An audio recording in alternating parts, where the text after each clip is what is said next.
Akashvani F90। मैं कल्पना यादव, ग्राम रणभाठा, विकासखंड पुसौर निवासी, वर्तमान में दिव्यांग लड़का मन के संरक्षण संस्था रायगढ़ में सेवारत हूँ। बचपन ले मैं रेडियो सुनत आत हूँ। मोर दादा हर तो खान माँ और माँ के खेत खार कती रेडियो सुनत बुता करत रही से। और हमार गांव ग्राम के हर दुकान में और घर घर रेडियो सुनत हैं। आजकल मोबाइल में घलो सुनत हैं। हमार जिंदगी में रेडियो के अब्बड़ महत्व है। रेडियो ले हमन ला आनी बानी के जानकारी, रोजगार सूचना, समाचार, संदेश सुने बर मिलथे। ज्ञान विज्ञान के संग माँ गीत गोविंद घलो परछर सुन के भरपूर मनोरंजन करत हन।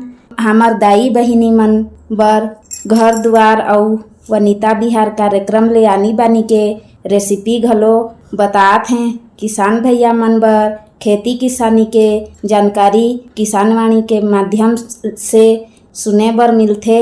रेडियो हर एक ठन ऐसे साधन है जोन हर जम्मो झन बर जानकारी देथे। और बुता काम करते करत हमन रेडियो सुन सकत हन।